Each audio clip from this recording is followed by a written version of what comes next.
echo of his call. Brothers and sisters in the Lord, प्यारे भाई और बहनों, James chapter 5:16 says like this: याकूब उसका 5:16 में इस प्रकार कहा गया है, Confess your faults to one another and pray one for another, that you may be healed. And the effectual, fervent prayers of a righteous man availeth much. इसीलिए तुम आपस में एक दूसरे के सामने अपने अपने पापों का मान लो और एक दूसरे के लिए प्रार्थना करो, जिससे चंगे हो जाए। धर्मी जन की प्रार्थना के प्रभाव से बहुत कुछ हो सकता है। Here, two important things are available. यहाँ पे दो प्रमुख बातें को हम देखते हैं। Number one is healing in the body. पहला बात है कि शरीर में चंगाई। Secondly, prayer of a righteous person. दूसरी बातों को हम देखते हैं कि धर्मी जन की प्रार्थना को। These are very big and vast subjects. और ये बहुत बड़ा विषय जो हमें बात करने के लिए समय नहीं है।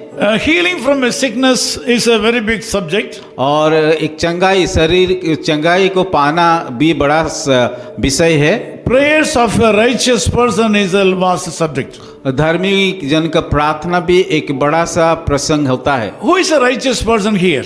यहाँ पे देखेंगे कि कौन धर्मी व्यक्ति है। There are a lot of illustrations about a righteous person. यहाँ बहुत सारे बाइबल में उदाहरण दिया गया धर्मी व्यक्ति के बारे में ले करके। They cannot be explained now. और वो अभी हम उसको समझा नहीं सकते हैं। One very important point is a righteous person who is praying for a sick. धर्मी व्यक्ति किसको कहते हैं? जो कि बीमार व्यक्ति के लिए प्रार्थना करता है। If you want to get divine healing, we should confess our faults to one another. अगर हम की चंगाई को पाना चाहते हैं तो हम एक दूसरे को अपना अपना पापों की मानना चाहिए। Also, the righteous person who is praying for a sick person also should confess his faults to one another. धर्मी जन जो भी प्रार्थना करता है कि दूसरे के चंगाई के लिए, वो भी एक दूसरे के लिए के जा करके अपना पाप को अंगीकार करना चाहिए। The important content of an effectual prayer is confessing sins. और धर्मी जन का प्रार्थना जो प्रभावशाली प्रार्थना होता है, तो यहाँ पे हम देखें तो एक दूसरे का किए जा करके अपना पाप को अंगीकार करना चाहिए। If you are sick in this morning, अगर आज की सुबह आप लोग बीमार में हो, if you want to get a special divine healing from the Lord, अगर परमेश्वर से चंगाई पाना चाहते हो, you should confess your faults to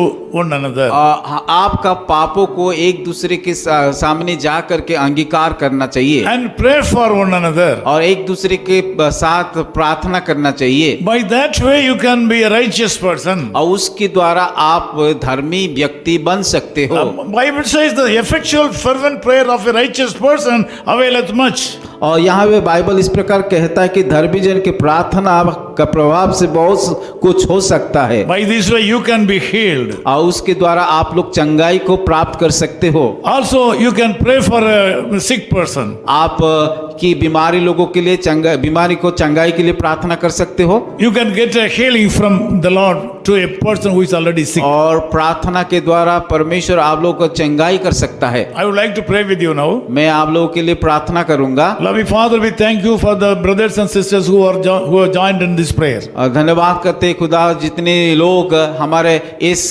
कार्यक्रम में योगदान किए हैं। Some of our brothers and sisters are sick in this morning. आज के सुबह बहुत सारे भाई और बहनें जो कि बीमार में हैं। Some of them may be in the hospital. और कोई तो अस्पताल में है। Some may be in a house and they may not be able to walk properly. शायद कोई तो अपने घर में है और ठीक रीति से चल नहीं पा रहा They है। may not be able to eat properly. और ठीक से खाना नहीं खा पा रहा They है may be under treatment. और वो लोग इलाज कर रहे हैं। Lord, whatever the case may be, you are the Lord who can heal them right now. चाहे जिस प्रकार का कारण भी हो, इस समय हम प्रार्थना करते हैं कि उन लोगों को चंगाई दीजिए। Lord, make them to confess their sins to others. प्रार्थना करते हैं कि ताकि वो सारे लोग एक दूसरे के साथ जाकर के अपना पापों को अंगीकार Let करें these people to pray for one another.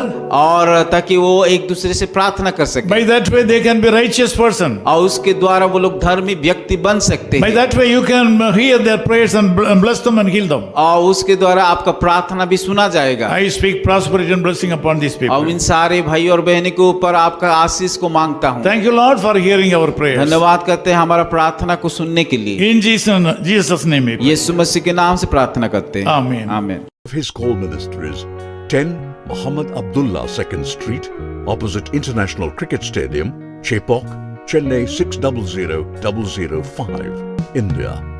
Phone 9144-2852-8282. Mobile phone and WhatsApp 91-98412-71858. Email sam@echoofhiscall.org.